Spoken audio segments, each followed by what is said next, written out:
Good afternoon, everybody. Good afternoon at the third day of the Forum 2000, 21st Forum 2000. Thank you for coming.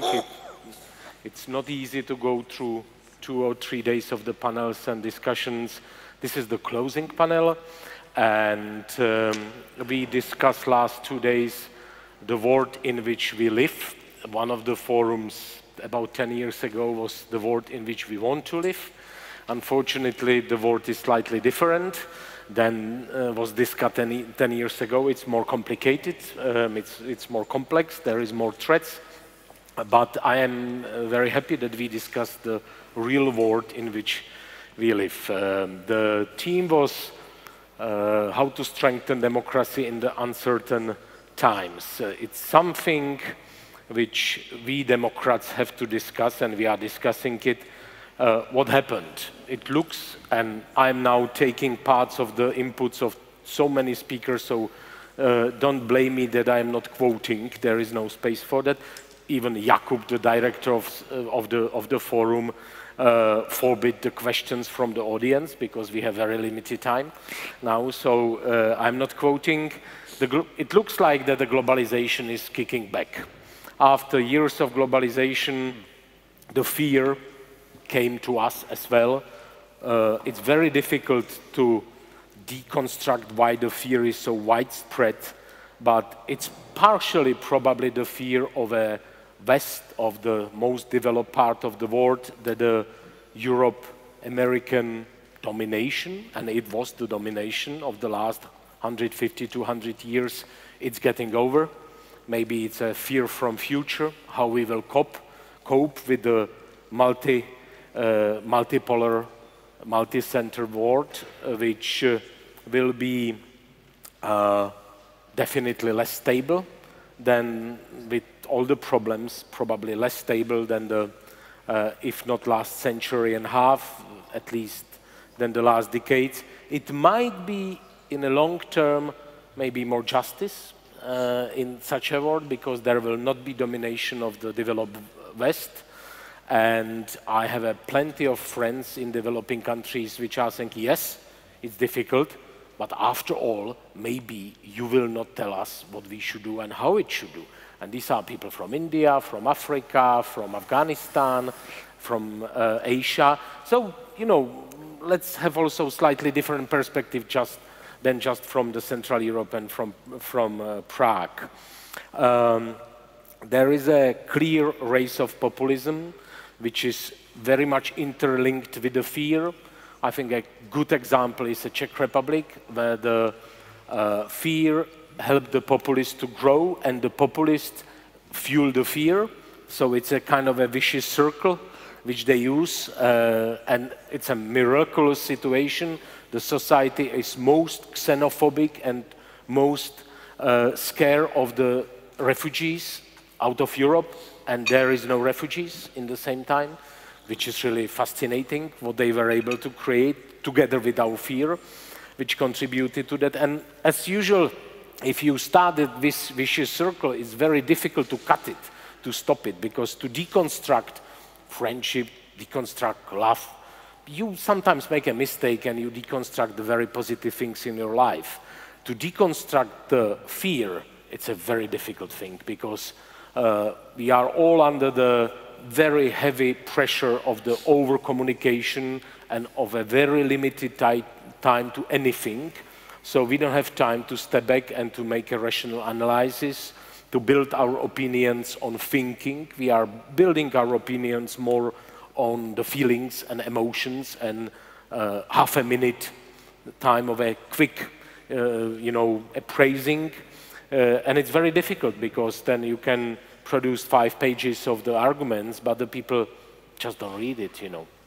So the populism is probably one of the most, if not the most dangerous threats to democracy, and it's interlinked with the without threats. Some of them are fueling the populism, and some of the without threats, including, for example, Russia, are even financing some of the populists. So there is a direct financial links, and in case of EU, I did have some friends in Russia. I'm not traveling there anymore, but I remember discussion about 15 years ago, being drunk, and one of my friends working for foreign office of Russia was saying, you know, your Europe, this semi-permanent structure, it's just a question of maybe 20, 30, 40 years, and it might fall apart, we can wait. So, you know, there are forces which are thinking in a very long terms, and I'm sure that we all agree that we don't have alternative for liberal democracy, but in the same time, we basically are making the mistakes, I think, for a certain extent, in showing out of the democracy a lot of extremely important but relatively particular things. You know, we are showing to a lot of the people who are maybe thinking little bit more locally, more nationally, more conservatively.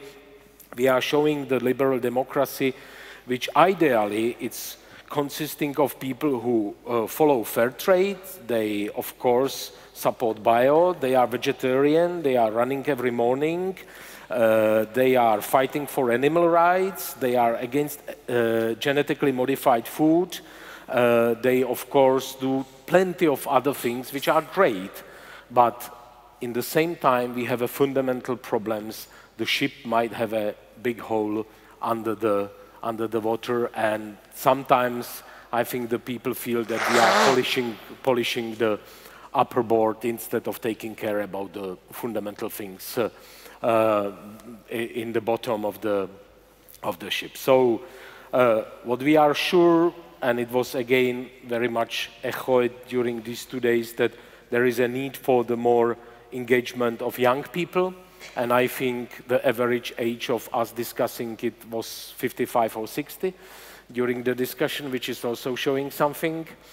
And there is a need for active defense of liberal democracy, active defense of liberal democracy, as with all the difficulties, it's a best model out of all which we know for governing the states and basically governance. I do have 5 distinguished speakers with me here on the panel, which will now try to elaborate how to proceed. You all get the material which is called Democracy Renewal. I think I'm not very good in the concrete names and figures, but it's about what to do to try to renew the democracy and fight for the basic values of that.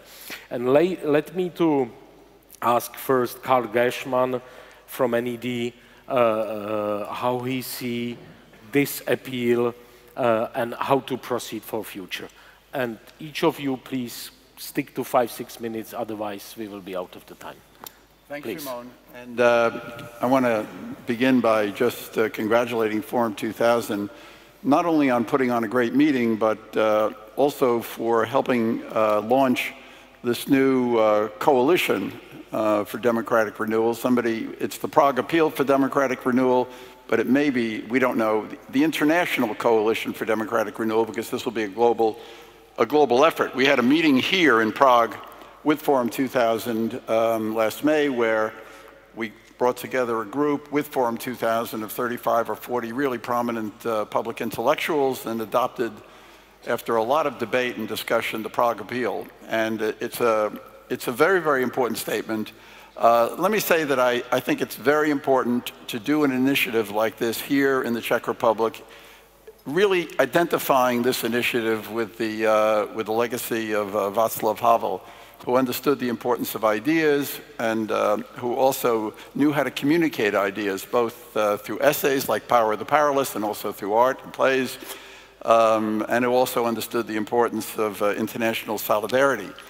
The Prague Appeal, I mean, it begins really not only by saying what the problem is today, but talking about the importance of defending first principles. And that, you know, liberal democracy is really the only system that exists that can defend and protect the dignity of the individual. And then it outlines what these first principles are, including human rights, the basic freedoms of expression, of religion, free elections, transparency and accountability, independent judiciary, independent media, a media economy, a free market economy that offers opportunity for the people, and the rule of law.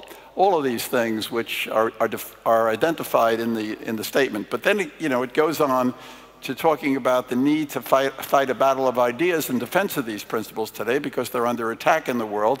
And one statement that I thought was very important in the document, which really grew out of the discussion we had here in May and was quoting Václav Havel, had to do with the importance of national identity, because ultimately identity is rooted in things that are local, not in global principles, even though the challenge for people like us is to reconcile the universal and the global with the local. And that's going to be the great challenge, because you can't allow demagogues to somehow expropriate and take over the idea of national identity and nationalism. Liberals have to be able to identify with that idea.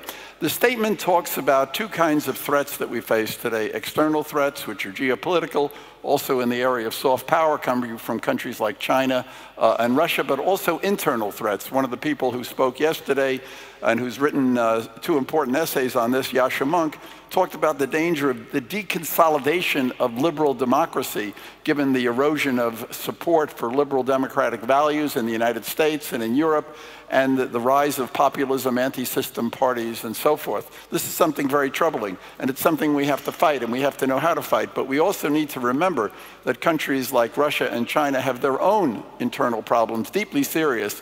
And so on the evening of the opening of this conference on October the 8th, at Prague Crossroads, we had a marvelous celebration of Liu Xiaobo, who really was the Havel of China, who died in prison. He was arrested because of his writing and then circulation of Charter 08, the Chinese equivalent of Charter 77 in Czechoslovakia.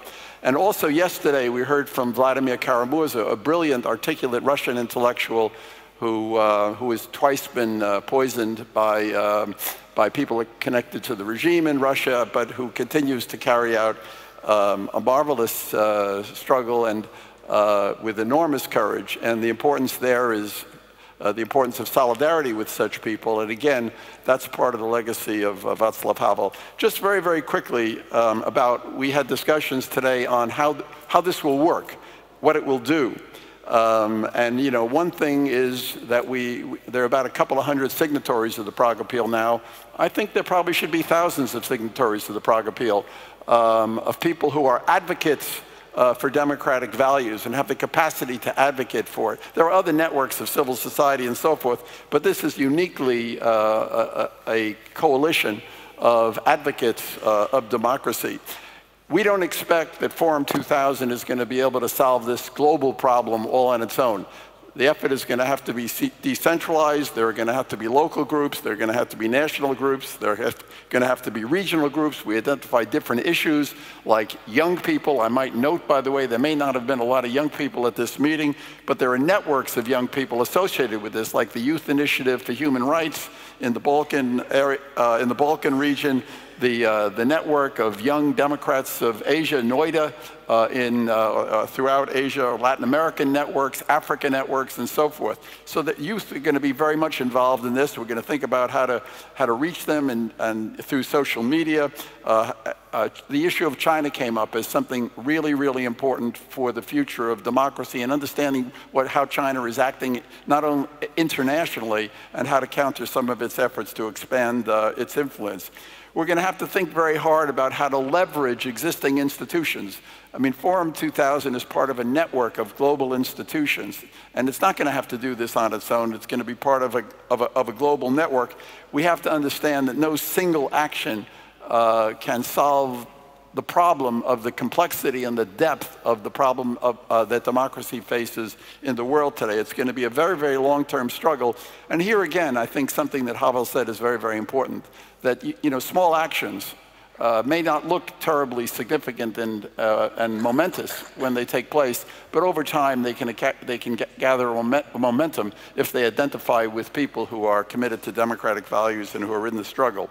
I think that liberal democracy, something we didn't realize in 1989 when the revolutions took place, was that liberal democracy is a very, very difficult system to develop, to have the protections of the rule of law, tolerance, pluralism. And we see how that kind of a system can be exploited by majoritarian democracy, people who support a kind of majoritarian concept and appeal to populism and nationalism and so forth, that it's going to be a very, very long and difficult struggle to defend and strengthen the commitment to liberal democratic values, and then to get people enthusiastic about this struggle.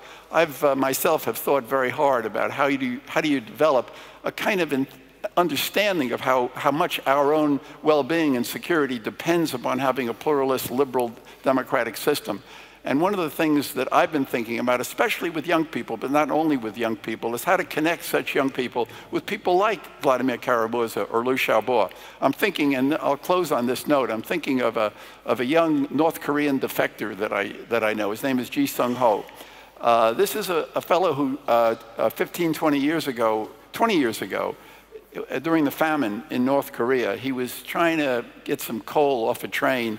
He was exhausted. He fell off the train, and the train actually went over his arm and his leg, and he lost his arm and his leg. Somehow this individual, with crutches made by his father, was able to make an escape over 4 countries. And he then made it eventually into South Korea. You can go on YouTube and see the talk that he gave at the Oslo Human Rights Foundation's Freedom Forum about 3 years ago. It's a very, very moving story. But this young man who came so close to being dead then came to South Korea, revived, he got prosthetics, and now he's created an organization called Now Action for Human Rights, Now it's called.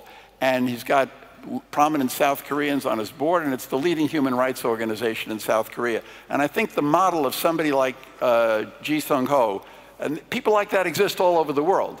I think they can inspire people who live in democracies and throughout the world to understand the values that someone like Ji Sung-ho are fighting for, the values of human dignity. Thanks, I'll stop there. Thank you. Sorry, Carl. I want to ask Ben Dambo from Senegal, from Africa, what we can do to make the democracy more appealing again, because for a lot of people, at least in Africa and broadly, there are doubts about if this is the best option, how to proceed with the future. There were big backslashes due to push democracy, due to the military action affiliated to that, due to the feeling that we were poor, more money and more interference, and more democracy will appear on the other side, which is, of course, stupid. So, please. Thank you so much for inviting me to this very important meeting. I think Africa has a great need of democracy, and we need perhaps to implement the principle of democracy, like, for example, principle and value. Democracy is universal and not only for developing countries, but Africa has a very great need, of course. How to do that? I think we need to implement human rights. African continent is the continent of young people, the continent of the future. How we can deal with the question of democracy? I think something interesting is we have to build now, and it is growing up, opinion, public opinion, which is very important and very interesting. But we need also to organize the institution. As said Barack Obama some years ago, we need very strong institution and not very strong men as we had at the beginning of the independence of Africa. Very strong institution means in Africa having secular and strong state, having political party which can do the work toward the population, but not only political party, The role of the opposition in Africa is very important and very interesting. Sometimes doing opposition in Africa is a very big challenge. How to protect, for example, human rights defender, people who are doing politics, who are criticizing, and the role of the intellectual in the society. It means we need to strengthen the civil society and organization of civil society, and particularly the organization of young people. Something very interesting is these last years we have, for example, the rise of movement of citizenship. How to promote citizenship toward young people, toward women, to give equality and pluralism in the society. It's very interesting and very important. And I think that civic education is still very interesting in Africa. I will speak about, for example, the election, how to do a fair election, to implement, for example, justice, and particularly fight against corruption and what we can call pluralism and freedom of speech. But something is also a problem in Africa, fair elections. And I think it's the occasion for me to ask, for example, international community, what is meaning, for example, during election, observer, international observer. I think what is happening in Kenya, actually, show perhaps that sometimes that observer is a lot of money, but not saying nothing to promote fair election. The question of impunity also is something we need and we must perhaps promote and fight against impunity. I think the continent is the continent where democracy is very interesting and very important, because we need to change and to shift the situation by implementation of principle of democracy and the value of democracy. I hope that after all this meeting and the role we can play by using, for example, this appeal will be implemented and specifically on the group who have a great need of democracy. Okay. So you think that this appeal might be used as possibly something to mobilize more young people, because, you know, to implement stronger institutions, to do this and that, no one else than the people in the countries can do it, basically. Absolutely, I totally agree with that. For example, in Africa, a new phenomenon we cannot find in other parts of the world is the rise of a group of young people like Y'en a marre in Senegal, Balai Citoyen in Ouagadougou. Balai Citoyen play a very important role for shifting power, for example, in Ouagadougou. Y'en a marre participated on change on power in 2012 in Senegal. We have the same situation in Congo. They are trying, for example, to push the government of Congo to organize fair and free election and to give the date for organizing the election. I think this movement of citoyen, movement of citizenship, coming from the youth, coming from the grassroots level, is a great hope for the future of democracy in Africa. Of course, we need to support all these young people and to protect them, because it's not easy. Sometimes they are in prison, sometimes they are killed, sometimes they are just, you know, putting outside the mainstream. What we can do, perhaps, is to think about how to protect. I know that INIDI does a very good job on that, but it's not enough. Perhaps it is important for all the developing countries to pay attention on what is happening now in Africa. If you want, for example, to stop some phenomenon which is happening in Africa, and I am thinking exactly about the immigration and what is happening with immigration in all around the Mediterranean Sea. Perhaps we need to support the democracy. And supporting democracy is also supporting development in Africa, because the continent is very wealthy. The continent is the continent of future. And something very important also, I think, is to support institution of education. If we don't support institution of education, even young people want to do something, it will be very difficult. For example, transfer of technology in the continent is also very important. I see the young Senegalese here. It's doing her study in Czechoslovakia, in finishing, is very important. Afterward, to go back home, to work, and to participate in development. It is what we want and what are expecting from underdevelopment, and partnership means to see what is the weakness of a partner and help the partner, for example, to go ahead. Joint venture, you do that with some developing countries. I'm thinking about countries like China, like India. It's exactly what we need. We need democracy, we need technology, we need, of course, investment, but investment after creating a continent of confiance, a continent of fraternity, and a continent where freedom is implemented and where we can have support from our brothers coming from different continents. Okay. Yeah. Thank you. Populism, it's probably a big threat not only here in the developed countries, and it's surprising that, you know, in a very strong democracies, populists are getting more and more support. Not all the time, but there is definitely a wave of that. It's not maybe that surprising that here in the Central Eastern Europe, the crust of the, you know, resilience against populism is more fragile and it's cracking more quickly.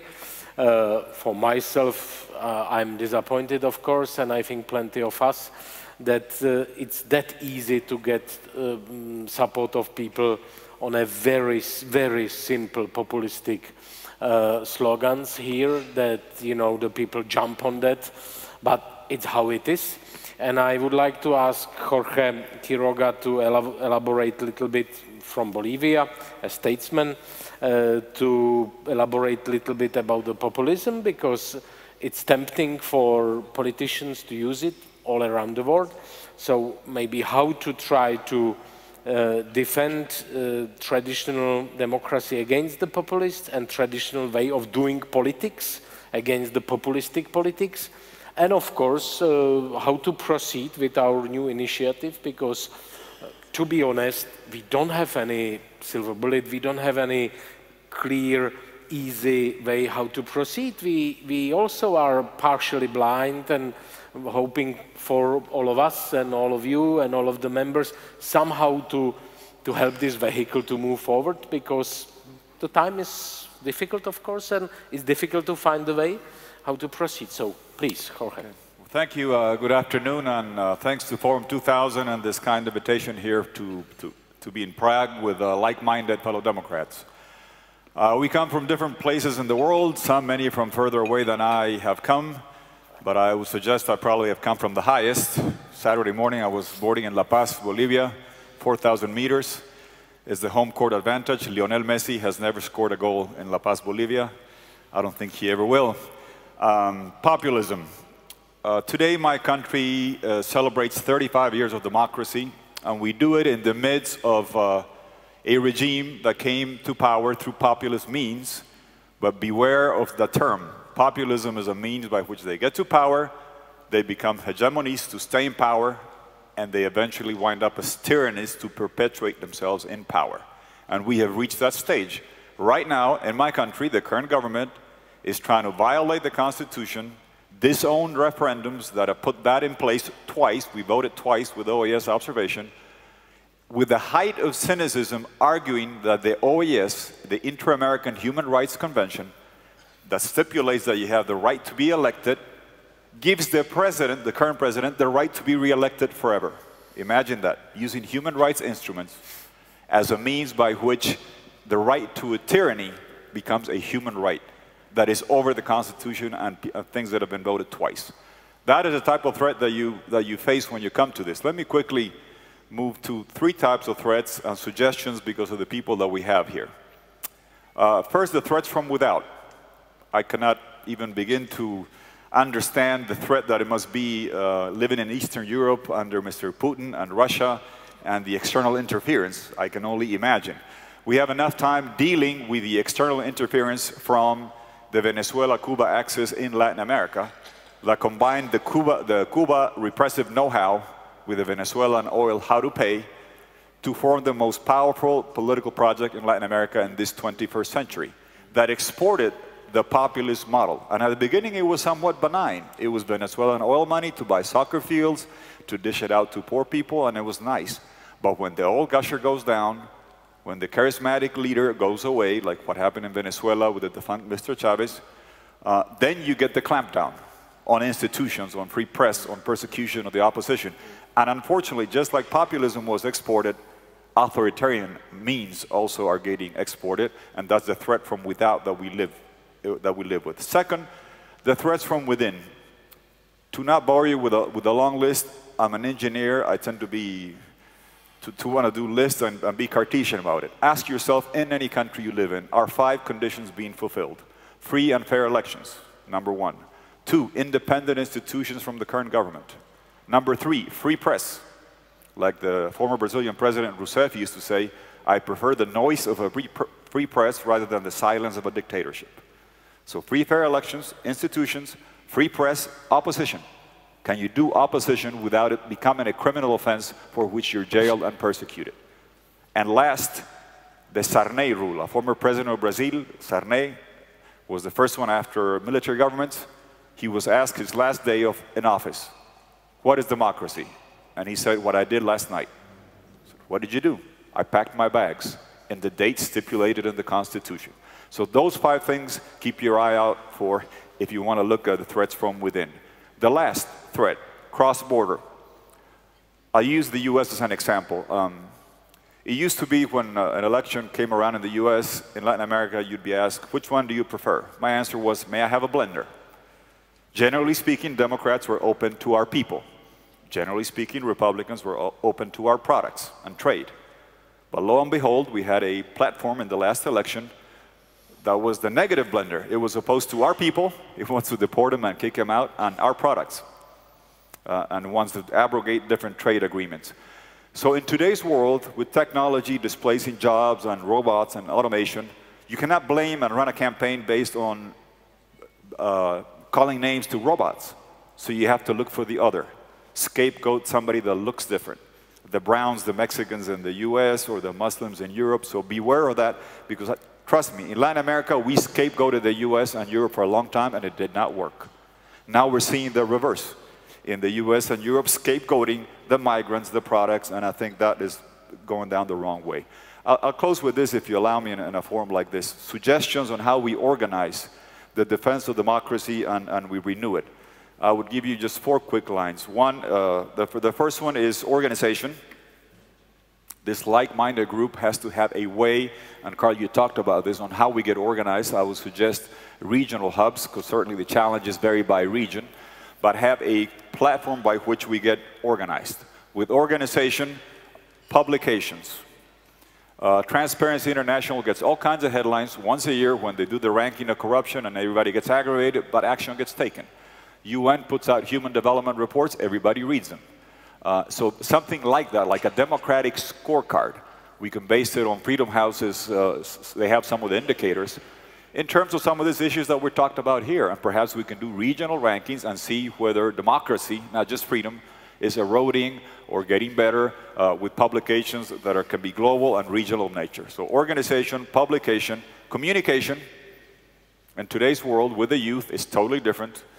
My young girls do not believe me that when I went to school, I had a physical P.O. box with letters, with stamps, and your girlfriends would bid you farewell with a letter, with a stamp. And Amazon was a river in Brazil, and YouTube was the London Underground, and Apple was the record label for the Beatles. And look at where we live now. Everything is here. Totally different world. And certainly the youth get engaged in a different way. If you put out a beautiful position paper in my country about a national park being destroyed, you get X number of people interested. You do a little video with pictures, quick, short-hitting, 5 minutes, add 3 zeros to that in terms of the number of people that view it. So not only get organized, not only do publications, but communicate them in a way in which we reach the young people. And the final point, you can have the best organization, the best publications, the best reports. You need inspiration. Venezuela is ground zero for the fight for democracy right now in Latin America because of what we have and what we're facing. And many times you need stories that inspire you. And one such story are the people that are fighting and struggling for democracy, like many of the political prisoners. And I'll give you an example that is apropos for the title of this seminar, Renewal. Lilian Tintori, you've all probably have met her or seen her, iconic figure. She didn't set out to be a politician or a leader. She was just married to a man who turned himself into a dictatorship and has been jailed for 3.5 years, is under house arrest. Trying to raise, in the midst of that, in a whirlwind life, trying to raise 2 little children, the Immaculate Conception, a little baby was conceived in May of this year in a military prison in Venezuela. That's truly a liberty, a freedom baby that will be born next year. One time, I'll close with this story. She was somewhere, I was somewhere else. I was asking her, and she said, I just run a marathon. I said, what?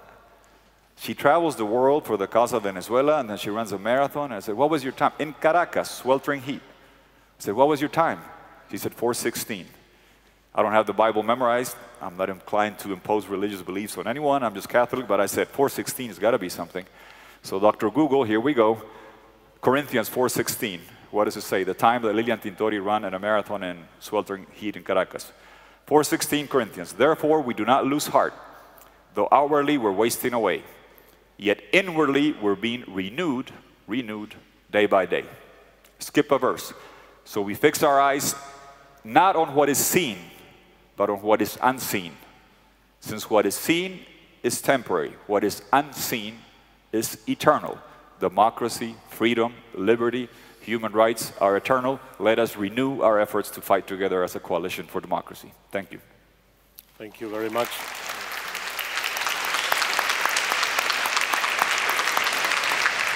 Thank you very much, Jorge.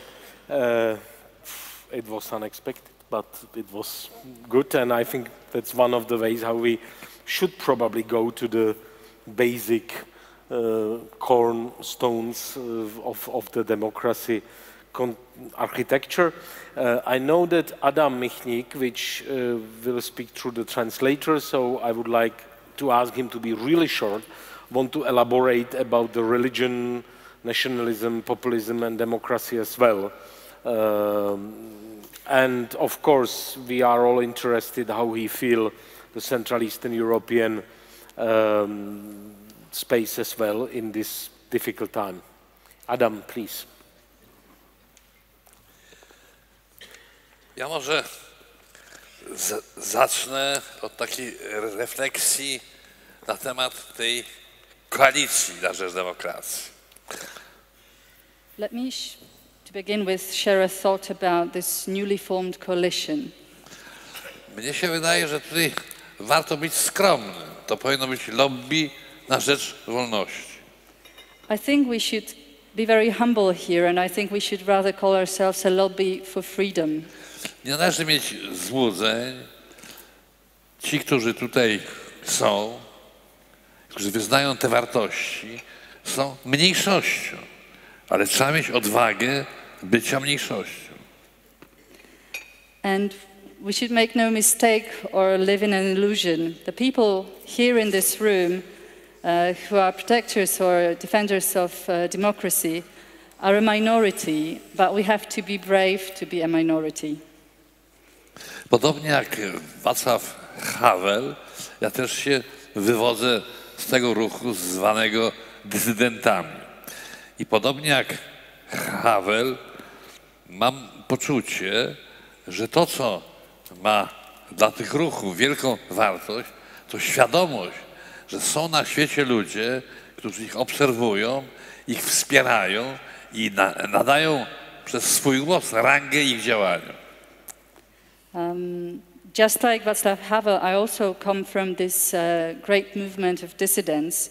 And just like him, I know in my heart and I feel that for such movements, it is extremely important to feel the support of the international community, to feel the support of other like-minded people who give extra value and extra strength to our message and our fight.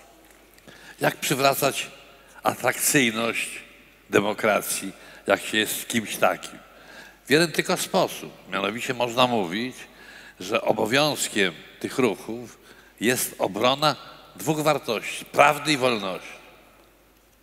And how to bring back the appeal of democracy? I think that it's very simple, that there's only one way how to do it. We have to openly speak up and say that we are here and our obligation here is to defend and protect the truth and freedom. I w ten sposób dochodzimy do religii i nacjonalizmu. Nacjonalizm rozumiany jako potrzeba narodowej identyczności jest wielką wartością. Religia jako pewien sposób uporządkowania swojego stosunku ze światem jest wielką wartością. And this brings us to the topic of religion and nationalism. When we talk about nationalism as a form of fostering and promoting national identity, I think it's a big value, it has a big value. And again, when we talk about religion as a way to bring order to your worldview, how to understand your world, I also think that it has a great value. Ukraińcy, Litwini, którzy żyli w sowieckim imperium, byli poddawani procesowi rusyfikacji. I ich troska o zachowanie własnego języka, tradycji, kultury była wielką wartością. I sowiecka próba nazywania tego faszyzmem była barbarzyństwem, a zachodnia podatność na wysłuchiwanie sowieckiej propagandy była naiwnością, żeby nie powiedzieć głupotą. And when we remember Ukraine and Lithuania, which were part of the Soviet Empire, Russia tried to force Russification upon these nations. And we all remember the struggle and the fight of these nations to protect their language, their tradition, their culture, which they considered to be of great value. Soviet media called it fascism, which I consider myself to be a barbarian thing. However, I am always flabbergasted how the West is always welcoming such propaganda and they easily believe to what the Russians say. Dla wspólnot represjonowanych religia była ogromną wartością i to wiedzą wszyscy ze wspólnot żydowskich, polskich czy rosyjskich. W epoce bolszewizmu prawosławie było sposobem obrony przed totalitarnym bolszewizmem. Katolicyzm w Polsce to było jedyne, Kościół katolicki to było jedyne miejsce, gdzie człowiek przychodził i słuchał, gdzie jest dobro, a gdzie zło i nie słyszał od ambony obrzydliwych kłamstw i oszczerstw. Wreszcie naród żydowski w dużej mierze przetrwał w swojej kulturze dzięki swojej religii. And for communities who are persecuted, religion presents an extremely important value. Be it the Jews, be it Russians, be it Poles. In the communist era, the Orthodox Church, Catholic Church, was the only way how to protect yourself against communism. It was an open fight against the regime. In Poland, the Catholic Church was actually the only place where you could come and listen about what's right and what's wrong, and you wouldn't hear any blatant lies. Also, the Jews, I think, the only way they managed to survive was through their religion. Ale jednocześnie i nacjonalizm, i religia mają swoją drugą twarz. Twarz agresji, nietolerancji, wykluczenia tych innych.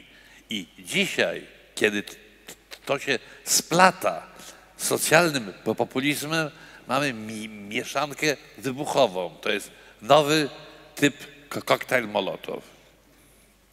However, both nationalism and religion have the other side as well, the side of aggression, intolerance, exclusion of the others.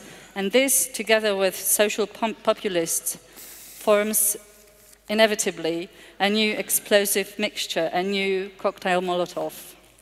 I Polska jest dobrym przykładem. Gdyby nie Kościół katolicki, a szczególnie Jan Paweł II, opór w Polsce by nie był tak silny i tak skuteczny. Ale dzisiaj retoryka wielkiej części polskiego kościoła katolickiego, zwłaszcza tak zwanej radiostacji Radio Maryja, to jest retoryka nienawiści. I obowiązkiem polskiej demokracji jest przeciwstawić się tej retoryce, nawet jeżeli za to zapłaci się byciem w mniejszości, byciem stygmatyzowanym, byciem wykluczonym. And Poland is a very good example of such a situation. If it weren't for the Catholic Church, especially if it weren't for John Paul II, our opposition in Poland wouldn't be as efficient and as strong as it was.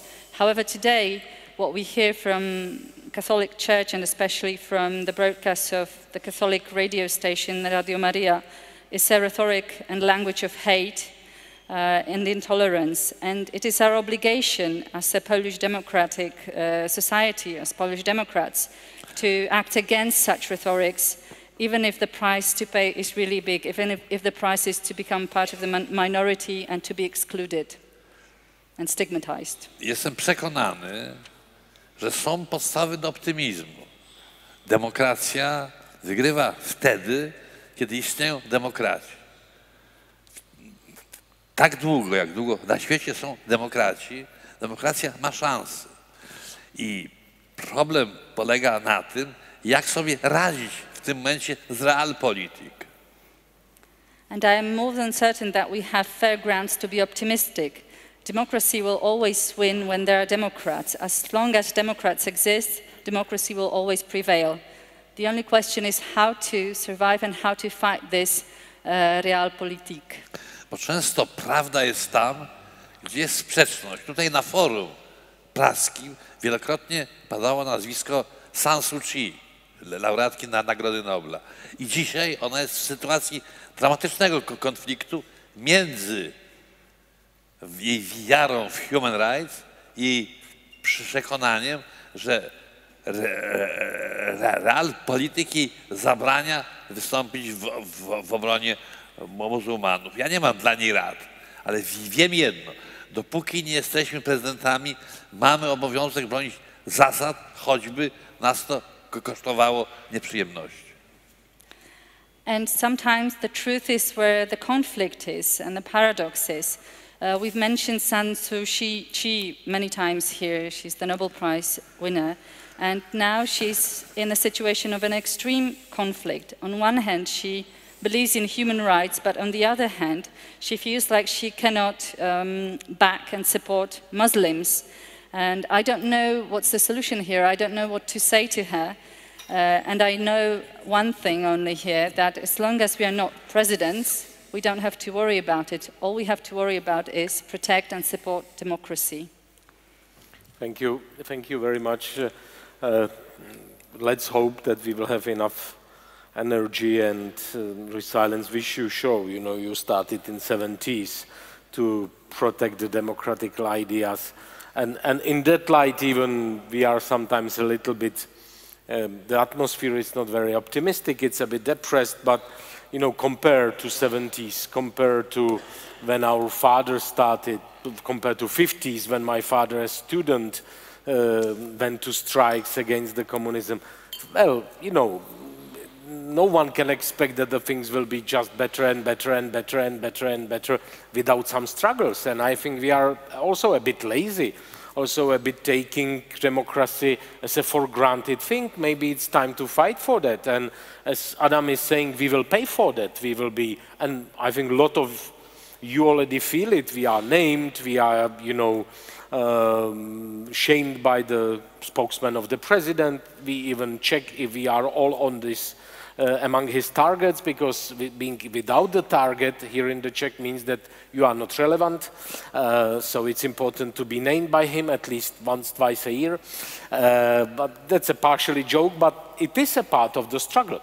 Let me to ask Leyla Yunus from Azerbaijan a simple question, not only what to do to try to restore democracy, which is, seems to be very far in a post-Soviet region, but specifically what to do to maybe increase the importance or relevance, the value of democracy among the people and also, and for a certain extent, young people in post-Soviet countries which he wants to pick. And thank you, please. Thanks. You spoke when we was young, we struggled in Soviet Union, in Soviet system. Yes. It's right. But in Soviet Union, we was not alone. It was great solidarity.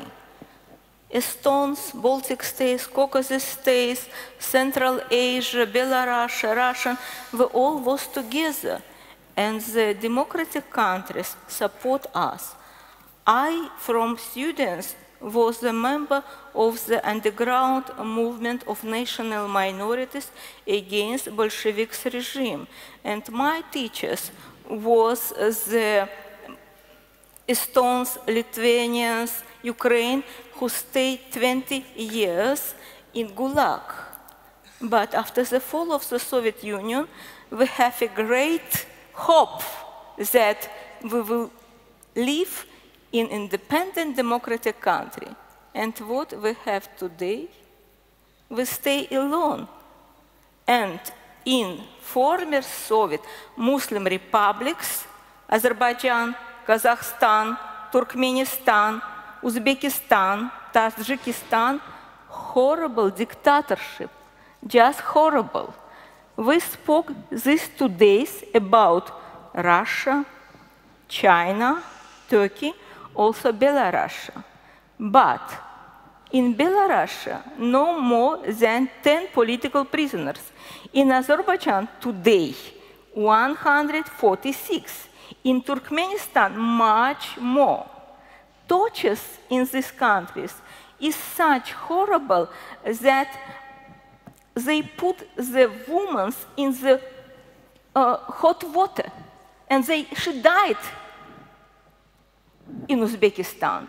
In our country, in Azerbaijan, just during May and June this year, 7 people died after tortures. I told 7 because I gathered information about 7, all names, all. But I am sure that it is more. And we have no solidarity. We have no support. You told about young generation. When we was young, we struggled. But we have education, we read books, we have samizdat. We was in solidarity with our colleagues also in Poland. But now young generation in our country cannot read and cannot write. What I can explain for the young person which do not visit school, which cannot write her name. In Soviet Union, we have 100% of education, secondary education. Now in provinces, the girls, they just sell them when they are 14, married to Iran. And then, when we spoke about Russia, in Russia it's impossible new Syria, but it's predictable that Azerbaijan and Tajikistan can go by Syria way. And it was predictable before crisis in Syria start, but no attention from Europe. And there's a great crisis of migrants in Europe. If they start new Syria in the South Caucasus, it's a very dangerous region. On the south, Iran, Shia. On the north, Dagestan, Sunni. On the west, Turkey, Sunni, near Georgia and Armenia, Caucasus, and Turkmenistan, also mixed Sunni Shia. And now, until in our country, there are some rivalry between Sunni Shia. And our dictatorship, he just radicalizes these people. If it starts, how horrible crisis will be migrants crisis in Europe? And what we can do in such situation? No common position from European institution against such dictatorship. Council of Europe in 2013, and also members of Parliament Assembly of Council of Europe, Parliament Assembly of OSCE, European Parliament, the members take a lot of money from our dictator, Ilham Aliyev. And as a result, in January 2013, they voted against very important resolution, political prisoners in Azerbaijan. They opened the way, green switch, for political repression. And when Azerbaijan was the chairman of Council of Europe, all of us go to prison. And today, Council of Europe start politicking against sanctions against Azerbaijan. And our dictator said, okay, we will left Council of Europe because we do not need Council of Europe, but EU are ready to sign with us agreement for Eastern Partnership. And our president had a speech last week. Jagland is horrible, Tusk is great. Come on, you are the same countries in Council of Europe and in European Union. You have the same position? Why? Why one country say, oh no, and European Parliament say, come on, you are very welcome. It's important to have common position for OSCE, Council of Europe, European Union, and United States. If it will be common position, it will be chance for improved democracy. That's a good reality check, because we can...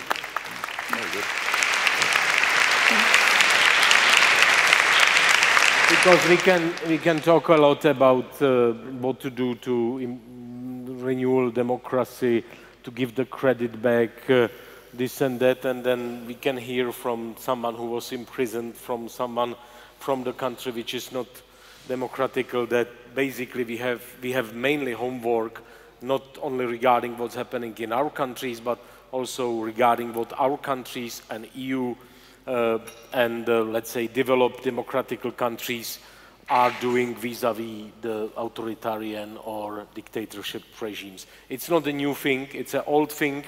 I was asked to be optimistic, and I was asked to ask the speakers to be optimistic. Unfortunately, this is the world in which we live, so that's the reality. I don't think so that we should paint it to better color than it is. It's very difficult. It's in the same time, I think, not the end of the democracy, not the end of the world. We can see a lot of the movements in Western Europe which is re-energizing democracy. Could be that some of the horrible things like the president overseas might be also wake-up call. We can find in the countries such Russia or even China thousands, tens of thousands, or even hundreds of thousands of people who are able, not maybe using the slogans democracy, but using the things like quality of life, better local governance, environmental issues, rights, risking basically their freedom, their health, sometimes their lives, to fight for the basic rights, which are not necessarily named in the same way as we name it, but the genuine struggle for better governance, better life, for more dignity, more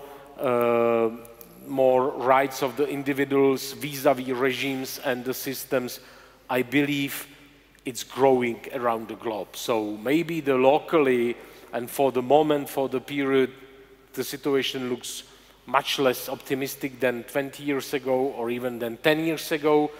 We have to keep in mind that the crisis partially weakened the West and weakened the US-European partnership and self-confidence.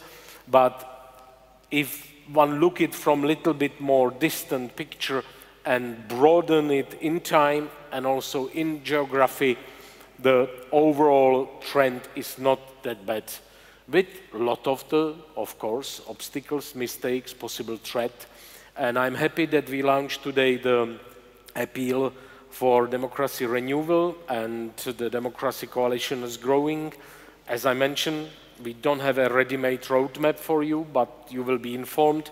Check Forum 2000 web pages for this, but also for possibly streaming or returning to the debates. You can also find the way how to support the Forum 2000. The Forum needs support, so you can find the way and decide. Every supporter is important. I would like to thank you all. you were the great audience, and if I may ask you, join me in thanking delegates, participants, organizers, supporters, and sponsors of the forum.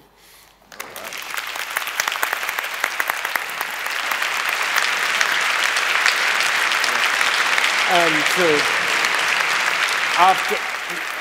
last not by least, sorry for that the final panel was really quick, but the last thing which I want to mention is a Festival of Democracy, which is organized by the NGOs and by the young people.